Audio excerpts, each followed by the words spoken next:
welcome to Your Soul Wisdom, hosted by Yana Amor Manocas. In each episode, we invite you on a transformative journey delving into the profound mysteries and wisdom of the soul. Join us as we explore a wide array of spiritual topics and sacred practices that nurture and heal the soul, from reincarnation and soul contracts to the enigmatic experiences of womb alchemy and astral travel. Our discussions are designed to enlighten, inspire, and deepen your understanding of your own soul's journey. With Your Soul Wisdom, nothing is off limits.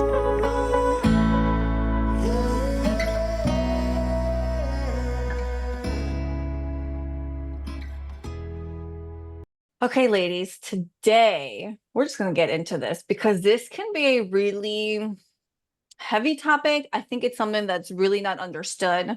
And I think we need to do a really good job of explaining even the basics of it, right? And what we're talking about today is attachments and devices. What does that mean, right? So in simple terms, as far as attachments, here's my contribution, right? Attachments, in my experience, have been like an energetic entity that's stuck to you, or I almost picture it like dirt. It's like when somebody touches you, it's like they're putting dirt or mud on you, and it's energetically, it stays on you. You can't see it, but you can feel it. Sometimes it affects you, and really that is the extent of my personal experience with an attachment, if you will, where there's this dark energy around you. But let's really get into what does that actually mean. So if we start with attachments, right? And I know Amanda and Kylie, with your work too, you deal with that more in more depth, I think, than most people typically do. So starting with basics, let's get into it.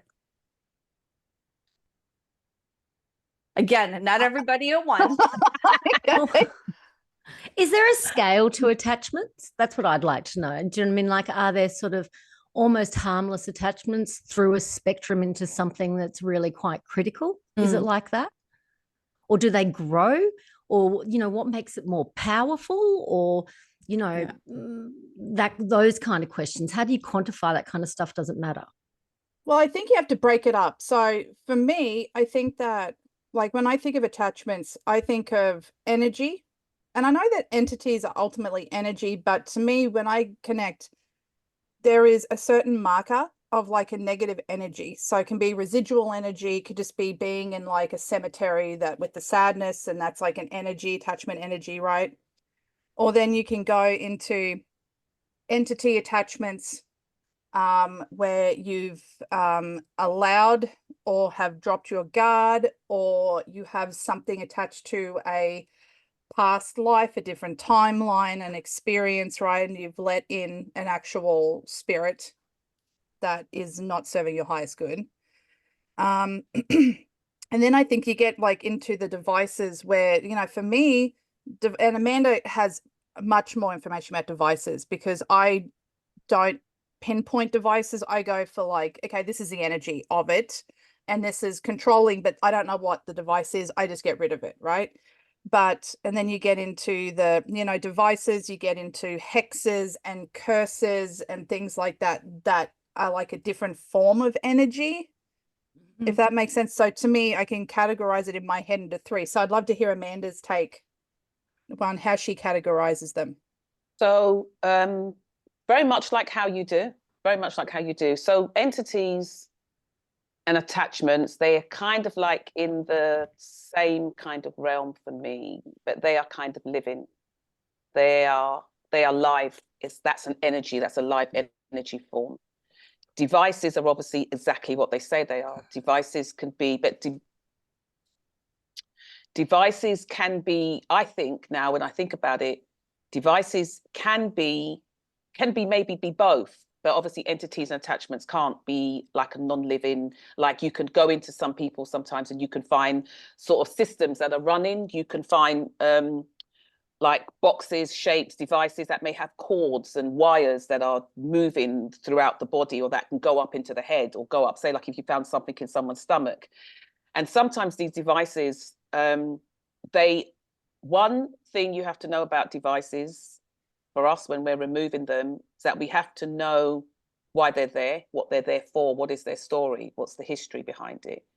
And then by doing that, what we also do is that we bring in, funny enough, we bring in the actual person who, or being that designed the device itself, because by them coming in and telling us what this device is about, it's almost like some sort of karmic dispensation that they get to sort of like ease that part of that karma by them being part of the process of removing that device that is holding that person where they are, or trapping that person where they are in a particular kind of energy space. So do they come willingly, Amanda, or do you have to sort of command them in? You do command them to come into the space. I've not had anybody that has come into the space that has come sort of like by force, or not because they haven't wanted to. And I've never called them into the space and they haven't turned up. Okay. I think maybe because of how I do it, really. They're scared of You you. have a choice, you know? Yeah, I'd turn up too if I was them. Can we? Yeah, One version sure. of Amanda would find me somewhere. Yes. Can we? I want to take a step back on the devices. Yeah. If you can put it into words, what is a device? What does it look like? Why is it put there? Okay, so devices can look like anything. There's no telling what a device is going to look like. People can have and they're put there for different reasons. Some devices come from other lifetimes, and they move with you through lifetimes. So say like in Lightbody, one of the more common devices that you'll find on people, we call it as devices, is like Atlantean armor that people will travel with through different lifetimes. And they come in, it used to be protective gear when they lived lifetimes, if they've lived lifetimes in Atlantis. It was protective gear while they were at war or in war for different reasons. And it's a full body armor that covers from head to toe, their eyes and everything like that. And I know this is probably going to sound way off the charts, but it really does exist. And to be quite honest with you, most people can feel it, that they even have the armor on them anyway, because they can feel a weight and heaviness. Yes.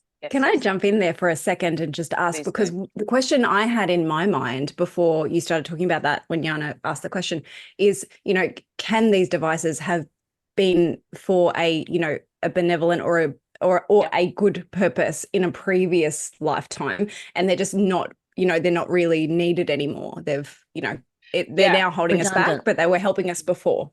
Yeah. So they can do. I mean, like the Atlantean armor. In this lifetime, if you have it with you and on, 9 times out of 10, it's almost as if it can have you sort of always ready for battle, always ready for war. So you're in attraction mode. So it's so it's like you being in the army, coming out of the army, but you're constantly going to, say, the supermarket, suited up, booted up, guns and everything. Do you know what I mean? And like the works on.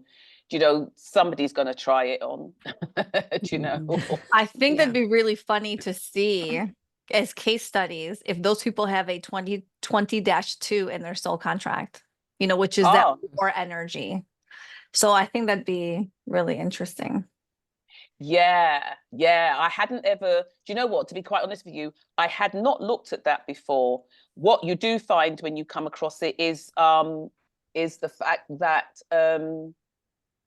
it can come across, you can figure it out many different ways. Sometimes you'll come across people that in their sleep, they seem to be doing a lot of travel, they're doing other things, and it's just, they're doing a lot of work. They are, and it seems as if you will feel them like they're sort of spiritual warriors. And many of us are coming from that kind of a place. So they end up in a space whereby they wake up a lot of times tired. As soon as somebody says to me that, that they seem to wake up and they feel like they're doing a lot in their sleep and things like that, something kind of switches on, and that's what I'm looking for. Although we're told we're not really supposed to look for devices, because once you begin to look, they begin to manifest.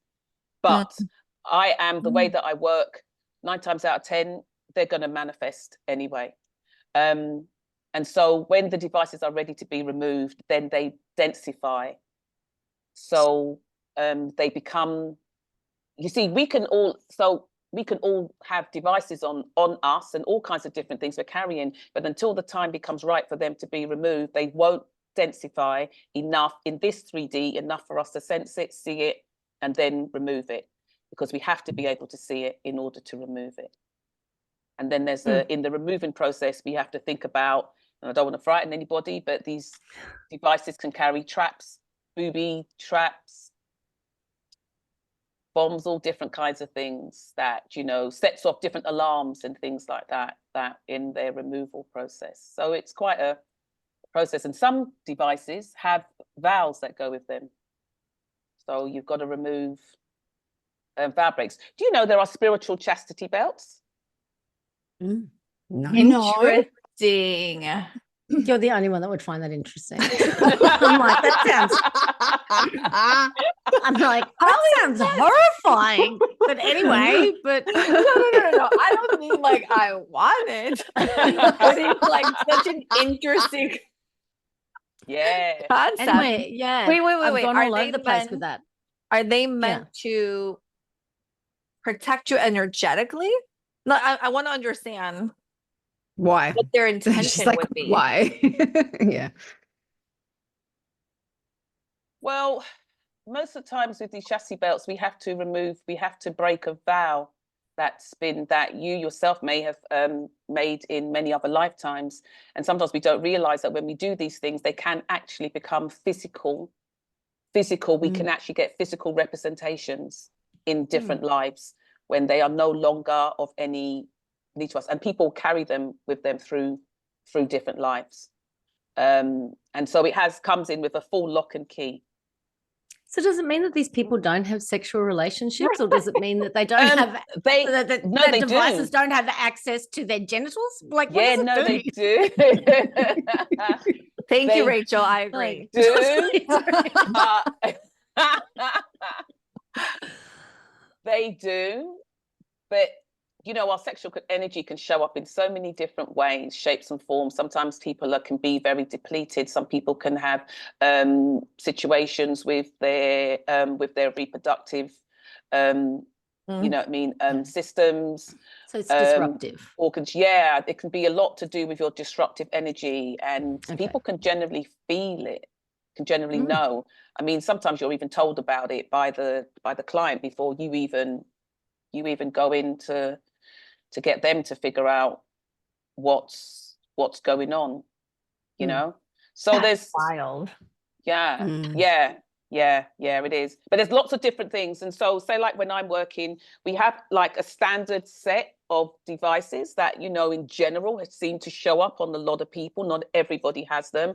And then once we do that, we will then go through a more customized. So you'd ask the person where in their body do they feel anywhere? Do they feel any sort of uncomfortability or any tightness or any pain or anything like that? And once they say that, we then have a command code that we would repeat. We would then bring into that space. We would check it out and see what's going on, and then we would start the removal process.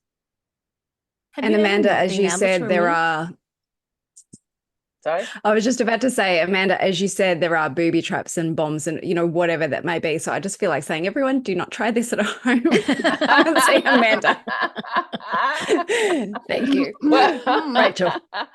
Well, I'm interested in if Amanda's ever been defeated by one of these things in the same spirit. Like, have you been able to see one and not Amanda and defeated in the same sentence just doesn't exist. Well, I agree. But, you know, or has there been something that has been really tricky? Oh yeah, you can get really, really tricky ones. You can get really, really tricky ones. Just like how in any sort of healing modality or any sort of modality you work in, sometimes you've got to chase the pain. And like, you know, so, you know, you may have somebody that has a pain in their shoulder, and then, you know, you release that and that pain's gone. And then they say, oh, but, you know, I can feel it in like my hip. Right. And like one of the things that I learned in, oh God, I don't know if it was aromatherapy or EFT, the tapping is that, no, I think it might have been aromatherapy. Anyway, one of those things whereby, you know, your shoulder, funny if I had my hip up here, your shoulder, your hip, your knee and your ankle, your wrist, your elbows, these are all referral points as well. So, Okay. you know, if you have a problem with, say, your left shoulder, even if you can't fix it by dealing with your right, that's my left. Ras, don't know what's going on today. Right, so It's okay. To say, us, like, it with looks like it was correct. Oh, is it? Okay. Anybody listening would know the difference, but anyway. But right, you can fix it at a referral point. And Okay. sometimes what you find, even though I'm talking about devices with entities and attachments, they will fit themselves into your body at your weak places and at your weak spots. And they will go in there and they will hide. So you can have, yeah,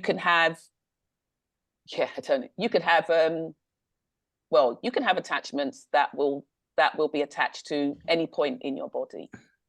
Elbows, you could have something inside your big toe, and that is an attachment. That's an entity living out quite nicely in your big toe joint. You know, That goes in the shorts. Okay, how does somebody begin to even understand that they actually have an attachment? Because I think a lot of people don't even realize that that is something that is possible or that is taking place. Right. So are there any like simple ways of like being able to point that out? I'm just going to jump in quickly because I have a girlfriend, and it can be as simple as, you know, some, you know, spirits that have passed that haven't moved over to the other side, right? So I have a girlfriend who, if she goes to the hospital, you know, has a whole process afterwards by which she cleanses her field, because she has this, you know, tendency, you know, because of who she is, that they are drawn to her. So I feel like what she may have told me, I may be misquoting, but it is like changes in mood, feeling really tired, those sorts of things. And those sorts of attachments aren't, you know, they're not nasty, you know, but that you still don't want them connected to you. So that's sort of a very basic, something that could happen on any given day. You know, maybe for someone who, if they are sensitive like that, if they carry a particular type of energy that is attractive, maybe they walk through the cemetery or at a hospital or whatever it may be. And I know that she uses lemongrass to cleanse her field. That's what she was told was really helpful. So there you go. My contribution. Over to you. Yeah. Beautiful. No, 100%. I remember one time going to my friend's wedding. She had her wedding was in this massive like home in the country, and the wedding was on the land. And when I got there, there were several obviously of my other friends there, and one of them is very psychic. And so because they know obviously about me, they were asking me to go into this back bedroom, because apparently there was this little boy inside the back bedroom, and they wanted me to see if I could see the little boy and any other stuff that was in there. And I just said, I'm not going anywhere. I ain't going nowhere. I said, I'm staying right here. I said, because I have no desire to be taking anybody home with me after this wedding. I said, end of, because they will attach. Especially, you know, sometimes if you're walking with a particular kind of light, they will attach. And so you're taking them with. And I said, yeah, I have no desire to take home no little boy with me. That's crazy. But people would like that. I'm not up for that kind of stuff. You know, I've also read a lot in Dolores Cannon's books where she has talked about how, for example, if you like to drink, and there are earthbound souls that are still kind of in that space, and they had that addiction when they were alive, they will attach to you to experience or to feel that drink, and kind of like they're resonant totally with you. Yes. And so it impacts you, and it makes you want to drink more, and it makes you possibly angry or, you know, destructive, if you will, you know, that addiction behavior. Right. And so that seems to be a more common thing than I think people even realize. Yeah. Drinking, well, there's lots of different things that can sort of put holes in your aura. And so because of that, then lower frequencies will attach in or attach through. So, for instance, a group of kids might sit around smoking, and they're smoking weed and they're smoking all kinds of things and stuff like that. Yeah. And everybody thinks that they're really great and they're having all these conversations and things like that. Now, one of the things that I've told to say, like my young family members, is that, you know, you may think that, say, well, there's lots of people that smoke, say weed and stuff like that, or they're used for sort of like how can you say, medicinal purposes, or you might smoke it in like like when they go on some of those journeys and things like that, there's a lot of things you can use that type of stuff, and that's fine. Why? Because an intention has been set, and you have also created a protective space in which to do that. But if all of you are sitting around and you're just smoking and you're just doing, and you're on a loop of doing that, and you're, and it's not even, a lot of times what they are smoking anyway isn't even really pure stuff that is on a particular frequency, because people don't even realize that as well. When you're smoking the pure stuffs of anything, they exist on a different frequency. Right. But when you're lacing it with all other kinds of things, you lower the frequency, it changes everything. And it makes you susceptible to low frequency attachments and entities. And then you wonder why you go off your head, or you wonder why they say that it's you're bordering on some sort of mental health or some sort of mental whatever that's going on. Right? If you think about it, why do some people speak about and can actually vouch for the validity of, say, smoking weed and what it can do for you in a good way? And then there's also that it can almost spin you into say a break in psychosis. Your psyche. Yeah. You need to look at the frequency of what you're working with and what you're doing. It's really and the intention. So I'll be very intentional next time I pour a glass of wine. I like that. I know. I think I'm going to be introducing some spiritual hygiene into some of my behavior. But just bless it. Speaking of that drink speaking of that psychosis possibility, right? Kylie, I want to talk about something you've mentioned before, and you're welcome to share as much or as little as you like.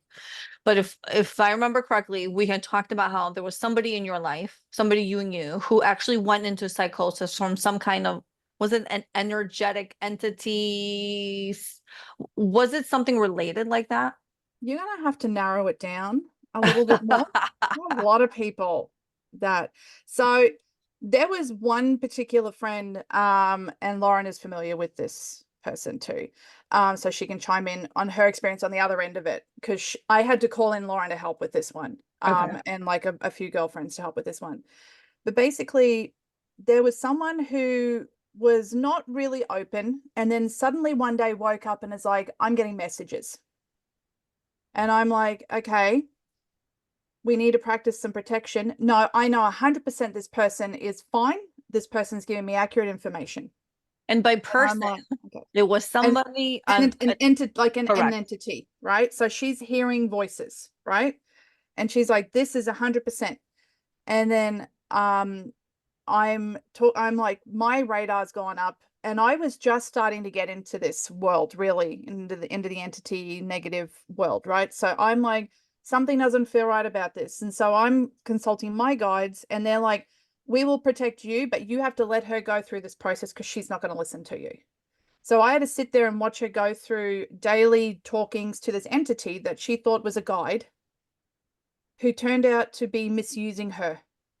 But there was no stopping this. This was like a train wreck that was, very, very slow, happening over months and months. And can you tell us, given a couple of examples of how this is like hurting this woman's life?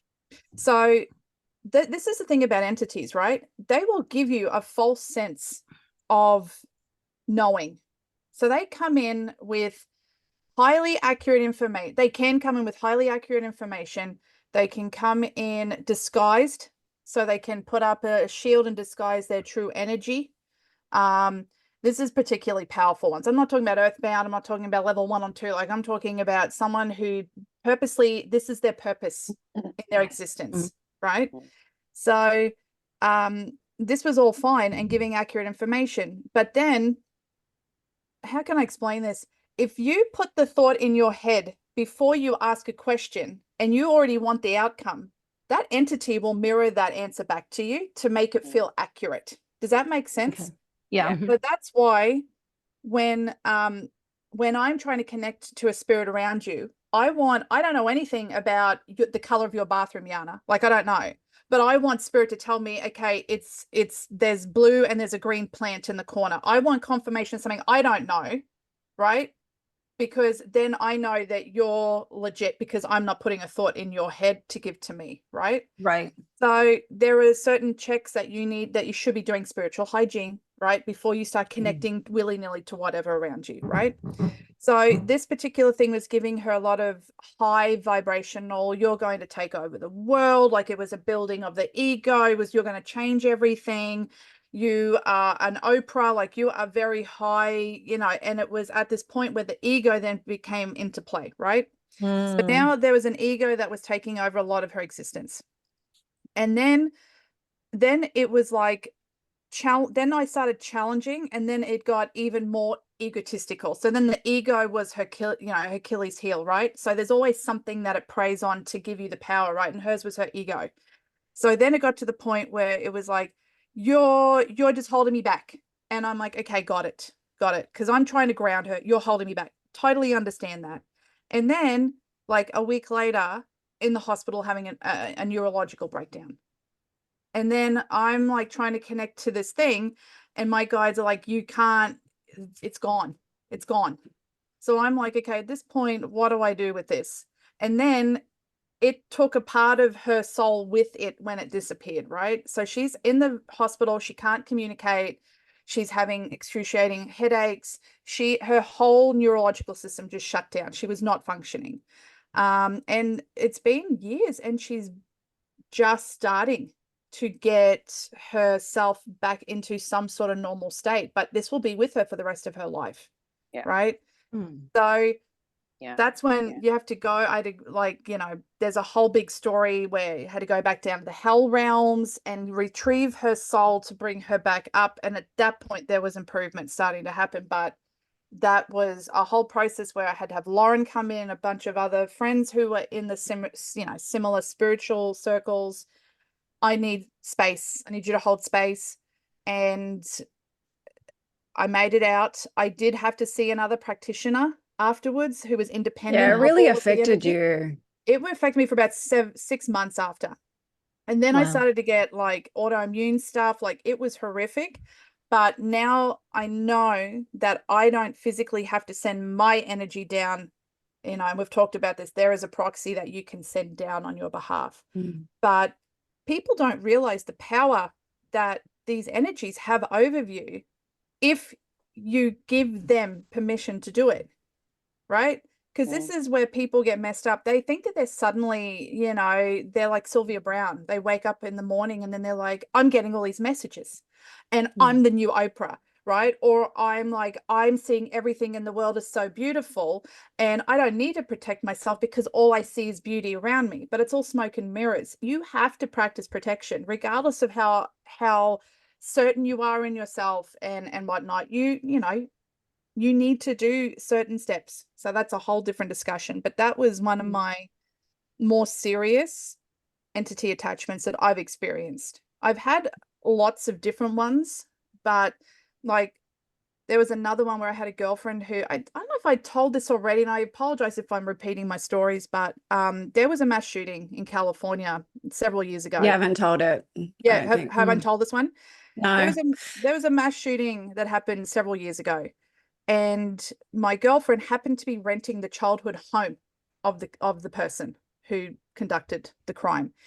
And she was like, there's something in this house. And then the reporters are showing up outside because this was the last known address and all this stuff. And anyway, this thing took over her and was going to basically end her by giving a physical possession. It was like a full on, possession, right? yeah. So I'm driving over on the phone, trying to talk to Zen, like her voice changed and everything. And then I'm like, are you responsible for the mental state of this person who's gone and done this thing? And then it's like, absolutely, I did what I accomplished. Now I'm coming back for more because she happened to be open to it. And yet again, not practicing, protection. Yeah. Also recreationally smoking a lot of various things. And all this was happening and there's reporters in her driveway, right? So there's like, it was just, so there's been people let their guard down, and it can be the most random things, and you think you're safe. And I can't stress to you enough, especially when you're starting out in this world, you have to protect yourself. Okay, Okay, you guys are going to have to talk about how to protect ourselves correct. at this We need- stage. Can I jump in with two things quickly, Yana? Yeah. Sorry, two things. One, Kylie, when you said like that was at the beginning of all of this work, I'm like, clearly Kylie has done this for the last 5,000 lifetimes, because she was not giving off that vibe at the time. So anyway, just wanted to say that. But the second thing is, and this was really, really sad. So I'm in Australia, and last week there was a mother who posted videos on TikTok about how she was possessed by the devil, and she killed her 10-year-old daughter. I'm trying not to cry. Like, this is like happened like within the last week in Australia. So I just want to bring in, you know, it's such a fine line between all of these things and mental health. So, you know, I don't know exactly what I want to say here, but it's just, it is really real and very significant, whether that was an entity or whether she was mentally unwell. It's just so important to seek help. And, you know, yeah. Absolutely. Just wanted to bring that in, because it's literally just happened. It's, Yeah. You know, mental health things weaken our fields too. And if you don't address these things, it can bleed into not just your own mental health, but your spiritual health, your energetic, your physical health. It can all spiral. So it's so important to absolutely get that addressed. And yeah. So Amanda, you were going to say something? Yeah, I sometimes think about, in a way, about how our medical profession does work, though. I think sometimes, you know, you can generally look at certain illnesses that people have, and you can see that it's a combination of probably the physical and the spiritual. And I think it needs to be looked at from all sides. I don't think it should be just knocked off as you know, well, this is what you're going to need to suppress it, or, you know, or whatever. I do think that certain mental health illnesses do come from other things. There are so many things that enters this world, enters our space, dimensionally, that, you know, you're just really not aware of. And I mean, that can actually live in the body and animate it as if the actual person is there, but they are really not, you know. They're gone. You know what I mean? They're gone from the body. What sometimes happens, which I don't know, which I maybe feel is like what happened with your friend as well, was that obviously after the energy was used, it's taken a little bit of that energy and it's made a jump into someone else. Right. And had that connecting point of being the same physical location. So it's come back to its own markers. But to also touch on the mental health, so little known fact, my mum has schizophrenia, right? And I know that I've gotten my gift from that lineage, right? So I know 100% that her schizophrenia is heightened by her connection to spirit.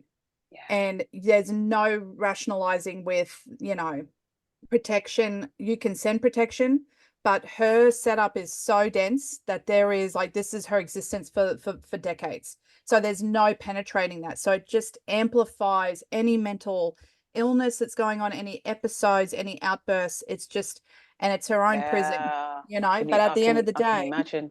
You know, that's her journey, and I there's nothing I can do, and you live your life. But there's the mental health, I believe, goes hand in hand with the attachments, because it's opening up your ability to attach, and then that entity can just make it so much worse if you invite that in. You know, sometimes depending on like what your you know, your culture is, or where your family is, sometimes you have an elder in the family that says, like, you may have like a young child, and that elder will say, you need to look after that child, and they'll say you need to protect that child, or you need to do certain things with that child, because that child has probably sight and stuff like that. You're just not aware of it at the time, but somebody like an elder or somebody in the family will say something to you because they can see it. So, you know, you do have to sort of like, and sometimes, you know, that child is a bit more sensitive than everybody else, is a bit more, do you know what I mean? You have the strangest conversations with that child, and stuff like that. Yeah. And so, you know, that they just need a bit more, you know, just a bit more care, in the sense that that is different, you know, they're not just your ordinary run-of-the-mill children. And so sometimes that is, I mean, like for instance, I can say about my son, that I said to him a long time ago that if he was to take drugs, I said he would have serious problems, because he's that way inclined. He's very, very deeply spiritual. He's very knowledgeable. He's very intuitive, stuff like that. And I know that if he was to take anything, he's the one that would have a psychotic break, because his system couldn't handle it. And because everything would start to just come in on him. Do you know what I mean? So, yeah. So yeah.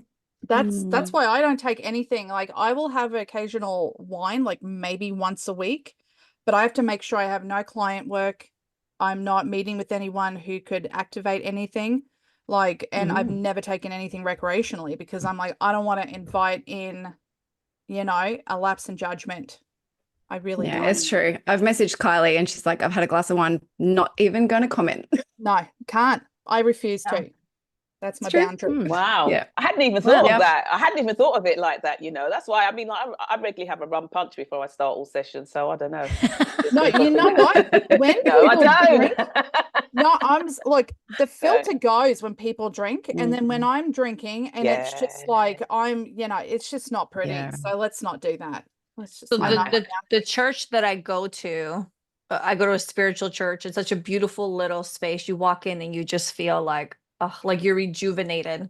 And so the minister, she'll always start and she'll go, if you've had something to drink, if you've done anything recreationally, you may not participate in this, because we do go into a meditation session at some point, and we do have like Reiki masters all around protecting the energy, you know, and it's Wow. one of those where she'll say, That's kind of cool. oh yeah, she'll say, you know, the whole one bad apple ruins the bunch. Yeah. And so she's just like, if you've done that, go outside, and when we're done with our meditation, you are welcome to come back in, but you cannot have consumed anything within the last 24 hours before you participate. You know, and like we sit back and we're like, that's amazing. And she'll even say, she's like, last night I went to dinner with girlfriends. Do you think I didn't want a margarita? Of course I did. You know, you're enjoying it. But she's like, I couldn't partake because I knew I'd have to be here today to put on service. You know, so it's the responsibility. It's not just for yourself. It is also for those all around you that you're interacting with. You know, even us as practitioners, we consume other people's stuff, right? Like you, Kylie, people show, like, energetically, spirits show up at your door at 9 a.m. in your head when you have a reading at 5 o'clock. And you're like, this is my me time. Like, come back when it's time for your reading. I'm like, no, not now. Totally. Look at my schedule. Yeah. Look at my schedule. Yeah. There's no time in their world. Right. Totally. Too bad. So I think it's really important for us to touch on what are ways people can protect themselves, right? Is it as simple as, like, I know for me, like, anytime I may have felt off, I will, in my head, I start saying the Lord's Prayer. I will start doing everything that is God inspired. Like, I'll bubble myself, I'll bam the room, I'll will every negative energy out of my space, out of my home, out of whatever it is. And it's like, I know those are little simple things, but is there more that people can be doing? Right? Because this is a real thing we're talking about. It exists and it plays out, and it affects people all the time in really tough, negative ways. And timing. Is it something, you know, for me, I love the structure. Is it something I should be adding on to my morning routine, or is it something that you do when you feel it? Like, is the feel for the need of it the trigger to do it? For me, I feel, okay, so there's a difference here between, say, entities, attachments, and possessions and things like that, okay, and devices. There's a big difference because you see, you can't, sometimes you cannot, but there are certain things you cannot really protect yourself from, because they like attachments and devices, you can't really protect yourself from them, because they like devices or attachments can come from, they can come from, or a device in that sense, attachments to devices, they can come from, say, let's just say, for instance, a broken-hearted ex-partner. What does that mean? From way back when. Wait, what? Well, Oh no. somebody can be so, well, here we go. So somebody can be, it can come out of situations whereby, how can I explain it? I want to explain it without, how can I explain it? This is reminding me of that scary dream I had. I know, I was thinking of that. Right. So it's a lot like that. It's a lot like that, whereby people's feelings can become so palpable that it creates an actual physical representation. So people can have hooks in them. They could have different. Listen, I've one time pulled like a disc out of somebody's side that was constantly, the strangest thing, that was constantly playing, and in every relationship that she got into, it was constantly playing because of a situation that happened when she was in a much younger relationship that, you know, that I think went bad because it was somebody else that took this person away from them. So she had this thing that was constantly playing. So every time she got into relationships, this disc was playing. Now, I didn't have any of this information. All I know was that she told me about this pain. When I go into it and I check what it is, it's almost like, you know, like a CD. It was like the CD's running, like this thing's playing, and you can also almost understand the story. Now, there's no way. So then you have to remove that. There's no way that you can protect yourself from things like that. So it's not that you need to walk about your life, you know, kind of like caged or barricaded up in something, protecting yourself from life. I think for me, I think you're just living your life, and things will happen. And when things happen, you know, you do your normal routine, and you just want to go about life. All you want to really do is just put yourself into a light, into a protected space or a bubble. You want to be living your life in a state of peace or joy. That's what you need to be doing. That's what I think. Those other things, they will come about, or they will densify if and when it's time for them to be cleared. And sometimes they may never be cleared. People can have a heck of a lot of devices, but they don't always show up. Like, I can clear down devices now, and in a year or 2 or 5 years' time, something else comes up. It's not the same device that's returned. It's something else that is now densified because your frequency changes. And because your frequency changes, it can no longer exist in that space. It can't, you know? And that's a really important thing, is frequency. Yeah. That's what I was about to say. Yeah. Yeah. Oh, yeah. And this might be more Lauren's jam, but you know, maintaining that higher frequency by living a clean life on all aspects, you know, you know, your things that are lower energy can't attach to that.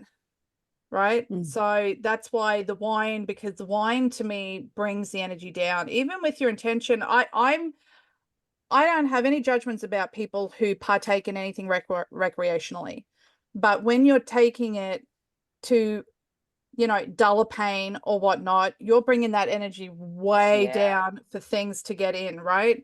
But Lauren, I'd love to hear, because, you know, you're the healthy, like super healthy one out of all of us on all levels. So share some tips on keeping high vibing, girlfriend, because... Can I just throw in? Yeah. So just before Lauren says that, because it's connected to what you're going to say. So I eat all kinds of things, right? So I eat bacon, right? I like a good sausage. We all like a sausage. You knew it as soon as she said it. What else? What? Right. And So Ice cream. so I went out to breakfast. I went out to breakfast the other day with a friend, and she, you know, and she orders like a veggie breakfast. Okay, that thing looked a right mess. But anyway, right, the sausage was green. I'm not doing this green sausage, right, and everything. You know, we finished eating, we were chatting to her. She's very spiritual, whatever it is. And so she says to me, you know, I just want to say something to you. I said to her, don't say it. She says, no. You know who she is, right? When she listens on this podcast. I said to her, I said to her, don't say it. No, she goes, I want to say something. I says, and I don't think you should say it. And she goes, no, I feel I need to say it. And I said, yeah, I don't think you should say it. Who was bold enough to push through that? Breakfast with Amanda or anyone? I'm scared. Could you imagine saying Amanda telling you, I don't think you should say it, and you actually go, no, I'm going to say it? Like, yeah, I wouldn't say it. I wouldn't say it. The thing was that I didn't know what she was going to say, because we tend to meet a good few times and we have this, it's an IKEA breakfast, which is so dead anyway. But anyway, right? Really cheap, right? It's really, but you know, so we meet and we chat and everything like it. So anyway, I said to her, don't say it. So she goes, no, I feel I need to say it. So she goes, you know, you really shouldn't be eating that kind of frequency food.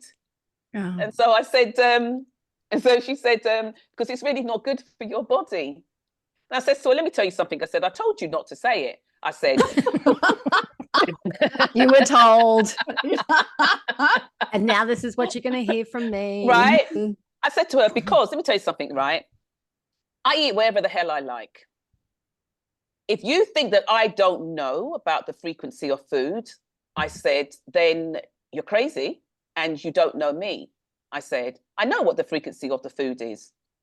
But until I reach a point where I'm going to say, right, you know what?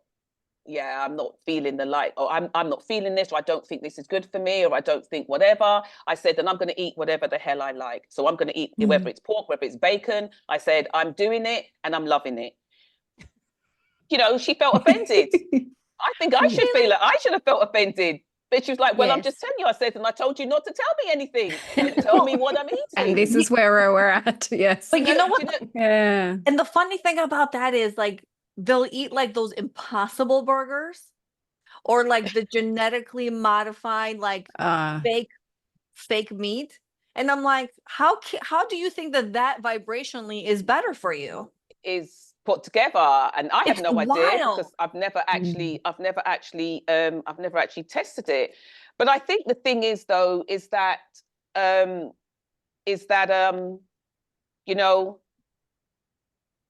look, you even know, like, sometimes you have people that become vegetarian and they'd have no meat or fish or even vegan, and sometimes they have to go back and they have to start eating meat, and not because, you know, they've become frail or whatever it is. It's because the body needs some kind of I don't know what it is, but sometimes they do have to go back and eat some kind of meat. Sometimes people never do.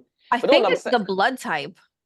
There's certain blood types that require that meat, the actual meat intake. Yeah.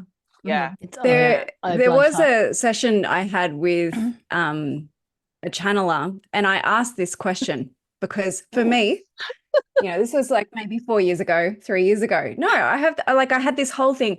I was like, because to me, I had this, you know, I would love to be vegan, right? Like, because of this and because it's so healthy for you and all these things. You know, I had this romantic notion in my head that, you know, everything would be amazing if I was vegan. Anyway, so I did ask the question. I'm like, it doesn't seem to suit me in terms of what my body needs, you know, but I understand, you know, because you hear about the spiritual trajectory and the fact that we're all going to eventually just need to breathe air, and that, you know, moving into vegan is like on the way to that, and then whatever it is. And so in with this question, they said, you need animal protein. That's what we can sense out of your energetic makeup. So I just think it's really important to say everyone is different. Like we all have different ancestral lineages on the planet. We all have different style lineages, whatever it is. So I just don't think there is a one size fits all for everything. the reason that Kylie asked me about, what I do is because I've had a long health history, like just and I'm sensitive. So, I have chemical sensitivities, I have food sensitivities, I'm generally sensitive. Actually, in that session, when I was speaking with this channeler who was in like a direct voice channel, in full channel, I was asking, I can't remember what I asked, but they essentially told me that when I'm working with people, I'm really working through my solar plexus. I literally like take the energy in and I work through it in that area. So it's really important for me not to eat very much when I'm working with people. So I won't go into sessions on a full stomach, right? So I tend to eat more like afterwards, that sort of thing. But it's just how I process the energy. But for me, I would say, and you've heard me say it before, what are you surrounding yourself with? So I always have essential oils burning, diffusing. I always have sort of frequency music. I mean, I have other music too, whatever makes you feel good, right? But, I'll use frequency music. I will drink tons of water. Water's really important, especially when you're working with energy. Amanda, I totally eat bacon. I love bacon until it doesn't serve me anymore. You should love sausage. Yes, Need a good all those things. Cumberland sausage. So, but I do think it is important how you feel when you're eating. Yes. Because Yes, that's what I was think gonna say, if you are eating this, like all of these vegetables and you're hating it, like that energy is like going into that food. Not to say you shouldn't eat vegetables, but my point is, it's like everyone is unique. Feel into your body, feel what's good for you, and also do what resonates and makes you happy, or that you feel good about, if that makes sense. Because the way you feel about it can completely cancel out any goodness if it's, a negative feeling. 100%. And like for me, it would be a case of, like I said to her, I'll know, like 100%, like what I said to her, when the time comes, if I'm supposed to stop, I'll know. And it won't be when you tell me that I shouldn't eat it. I said, because now that means that every time we come here, I'm having a bloody bacon and I'm having a full English every time. That will piss you right off. Little sausages. Esther Hicks talks about how somebody had asked her the question of, the types of food they eat and all that. And she said, it's your vibrational match of what your relationship is with that. Are you eating it going, oh my God, I'm going to get so fat. This is so unhealthy. This is terrible for me. It's going to make me sick. Because then, like you just said, Lauren, you're putting that. So if you just shift the energy around your relationship with food, it just changes everything. And that is true, I guess, on like all fronts in life, right? For everything. Yeah. Can I add something to that on the food though? I did at one point do like Donna Eden energy medicine. She's, she's got a whole lot of exercises and things. And I did one of her courses, and I'm pretty sure it was her who said, there was a story that she told about a man who really couldn't afford any other food but, microwave meals, right? And everyone talks about how if you put something in the microwave and how bad it is and you won't get any nutrition, blah, blah, blah.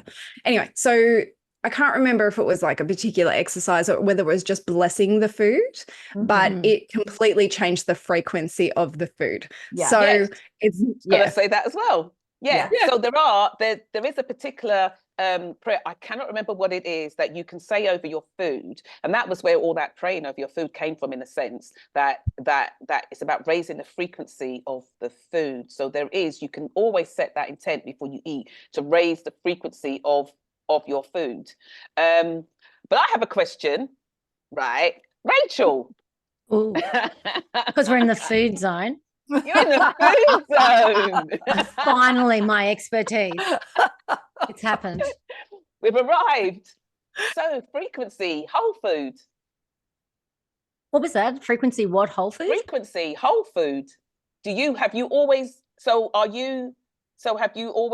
I mean, like I can say, have you always eaten that frequency of food?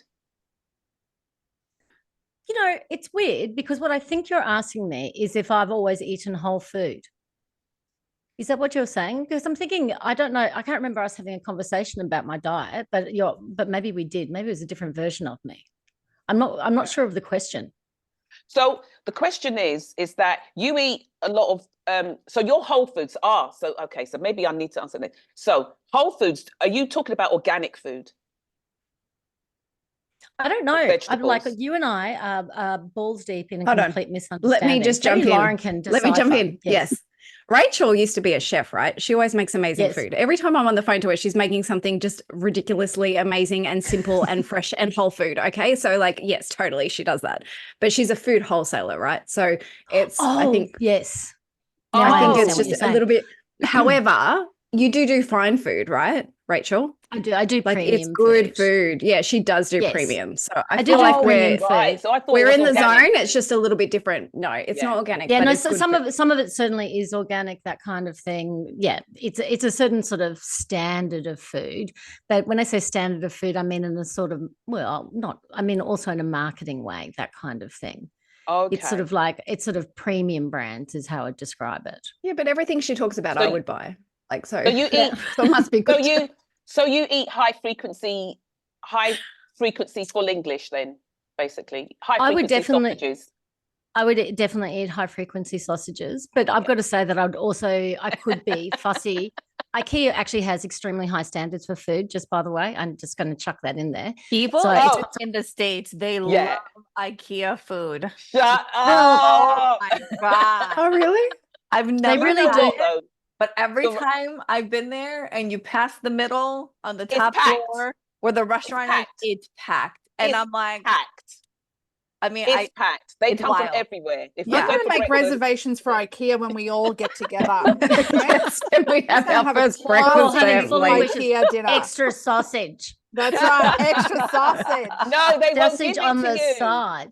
They won't give you extra sausage because that's part of the because it's not fair. Anyway, in answer to your question, yeah, weirdly, I'm really just have never been attracted to crap food. So even though my business coach was telling me, standards, like, this lady. Yep. Well, I think it's honestly weirdly also how you were brought up. Do you know what I mean? So I think that often adults just revert to whatever food they were brought up as children, even if you know between say 15 and 30, you might drift away into something else that generally you just go back to it. But yeah, I am very grateful that I just have no attraction to, like, it never occurs to me to stop in. I went to put it this way, I went through drive-through McDonald's for the first time probably about 2 years ago, and I'm 53. And I thought it was an amazing experience. I was like, oh my God, they've got this so well organized. This is amazing. And you're still tasting the hamburger now. No, but this is what I was about to say. And then I can remember getting the chips and I can remember, oh no, these are disgusting. They make my mouth feel terrible. It's not even the taste of it. It's the texture of those trans fats. Anyway. You were so used to eating good food. Honestly, every time I speak to Rachel, I'm like, can you come to Sydney and feed me? I know. Wow. As I said, when we get together, I'll do snacks. Yes. I'm caterer. So, but I just want Kylie, I'm so sorry because I think all of you, Yana and I, are slightly more freaked out than the rest of you. And I think we still would like to hear just another version of some kind of protection. Maybe if you guys could tell us something that if we needed to do some emergency protection, what that might look like. If like in a moment you're like, oh, I need to do something, what would be the best thing to do? You know, look, there's always, so you have to match the person, right? So you have to see, I'm not going to go to a Catholic person and go, you know, go light some sage, right? Okay. So you have to match. That's why I have holy water. I have, you know, like you got to have an arsenal ready to go, right? If you're going to be really quick and dirty and you're like, I feel gross. I've been to the hospital. I had to go to a funeral. I feel gross. I've been on a plane. But a what? I've been on a plane. Oh, yep. The mall gives me the heebie-jeebies the most out of every place I go to. But I mean, how many times do you go? How many times do you go to the mall? Oh my goodness! Like once a year. It's a pilgrimage, and it's like a full Atlantean armor. Like I'm ready to war. Seriously. Seriously. Oh God. Bath. Get in a bath. Consume water. Go hug a tree. That's my two. Go put your feet on grass and just ask for Mother Earth to take it. And that's that's my go-to, because that's universal, right? Because you gotta have something. Yeah. And I think sometimes if you feel that you are particularly sensitive before you step out your door, just suit up and boot up. So you would just suit up, you just see yourself going into literally like a spiritual hazmat suit, and you'll just zip it all the way up from the floor up to the top of your head. And get like your wings, right? Like you're Yana, good your then. angel wings, just have them Anybody's cradle got any you. wings? Perfect. Also, Yana would I also might just whack with one of her wings first. Yeah. That's it. What? watch out for Yana's wings. So I just would like to add, like, if there has ever been a time, like, you know, I mean, I was home yesterday and something on my desk started moving, and like I was like, am I about to have an earthquake or have I got something going on here? Anyway, it was fine. I think someone was just coming to say hello, but I do pull out the like Archangel Michael, I call you into my space, please protect, like, you know, just like a sentence. And the shower, you know, you mentioned the bath, Kylie, but like Lee Harris would say, you know, get into the shower. I say I release any energies and emotions that are not mine. And that water has an intelligence as well. So they're like a couple of really like, you know, very short, zippy ways. I've got obsidian and tourmaline and those sorts of crystals. I have selenite rods at the front door and the back door. So I use crystals. Carly, I remember at one point you were doing something with me and you're like, go and sprinkle salt all around your house. So I don't Salt. know if you want to talk about that. Yeah, Is it- salt is huge too, because that's something that everyone has access to. It can be like the spiritual world can be very elitist and, you know, financially very heavy, and it doesn't have to be. You don't have to go and buy like in the food a world. malachite wand, right? No, just make it simple and don't overthink it. Like I will throw crystals, you know, like little tumbled agates in my backyard. And then I have a kid come over and visit, and we'll be up in my garden. I'm like, go put them back, you know, put them back. You're not taking them home. You know, I've set them there to protect you. Right. So, you know, there are things that you can do. You can get the kids to like do, so, it's weird, like make noise, you know, like. So can I answer, Kylie, what do you use the salt for? Just as a protection, because it's intention. Yeah. Okay. She got me to do that, and I bought a lavender plant and put it at my front door. Yep. There's something about a lemon too. When you cut it in half and you put some sea salt in it, it helps absorb negative energy. Yeah. Just like the black the tourmaline and tourmaline. And what's obsidian and the selenite. They say put them by your front door because it absorbs any negativity that's walking in. Yep. So we use salt to cut negative energy. Yep. So we call it a cutter. It's used as a cutter. It will cut negative energy. Or if you've got somebody that comes to your house and you don't want them to come back to your house again, you just, after they leave, you throw a bucket of water out after them, out the front door. Thanks for that. After they're gone. Tell them to not come back. Not as they're leaving. Or just as they're leaving. That'd be pretty dramatic. You won't be coming back again. And do not put welcome mats down. Do not put welcome mats at your door. Oh my God, dang that's it. a pet peeve of mine. Because it's like, welcome in. You know, please move shit on my desk. Right? No. Lauren. No. Really? Do not put welcome mats at your door. You're not welcoming everyone. But I have selenite at my door too. Doesn't that balance it out? I used to have a love heart at my door though. Oh, I love that's lovely. okay. That's lovely. I have welcome-ish, depending on who you are. No joke. That's exactly actually, at my door. the other thing that I do is often when I'm in spaces like shopping centers, sometimes when I'm driving my car, and this is not necessarily a thought-based process, but I will often put my hand over my heart or over my chest space. And that is something that I've just done for like a really, long time.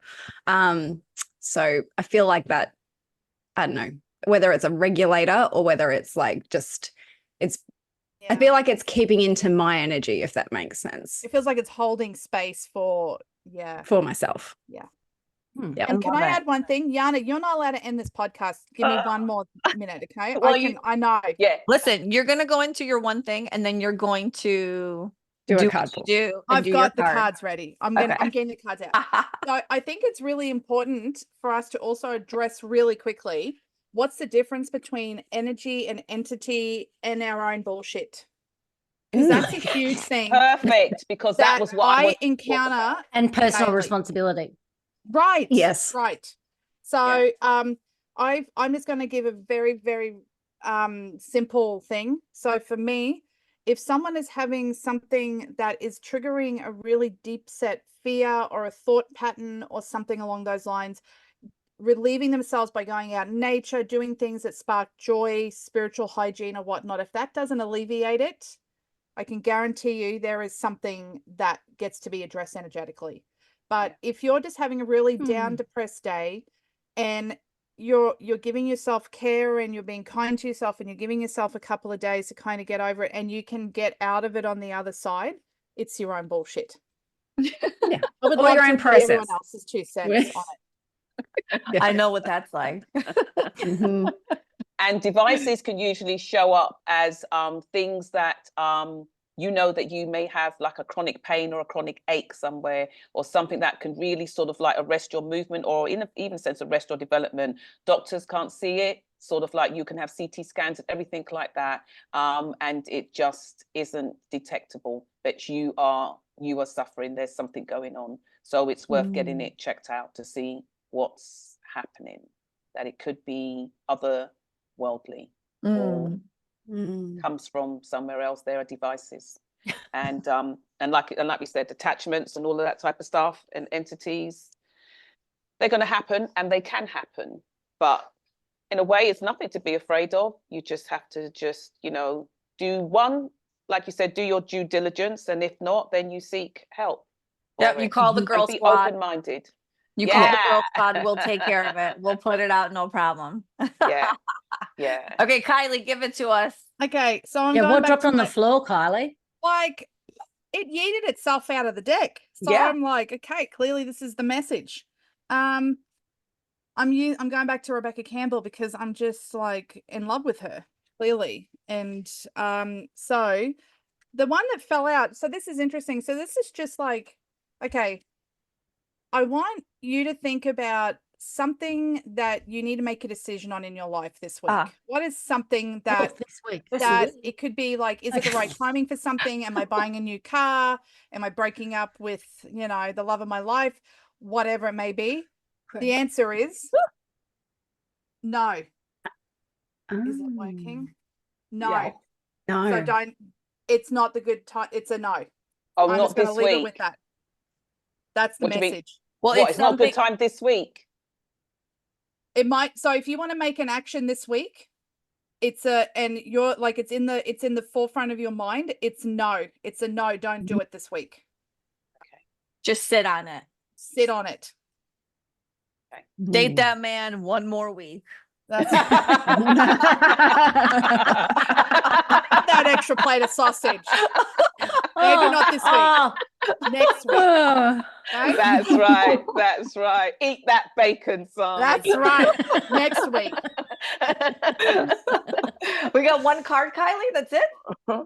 It threw itself on the floor. That was all that you get, baby. Sorry. I'll have a talk. But can I just add that this is a bigger discussion that I think I got a feeling that I didn't know at the beginning, but we may come back to. So just saying. 100%. So it is a bigger discussion. Well, listen, I think it will also play out too on our next episode, where we talk all of things Amanda, and we really get to dive into your work and what that looks like. So I think absolutely we're talking about this again, and I'm sure it will come up when we just deep dive into you in a very PG way. Wow. Okay, everybody, this concludes our episode. Thank you so much for joining us. If you're interested in booking a reading, a healing, a guided meditation session, a light body activation, or you simply want to say hello to everyone, head on over to yoursoulwisdomshow.com. We thank you for allowing us to create this beautiful space, and we hope to see you again. Have a beautiful, blessed day. Bye, everybody. Bye-bye. See you.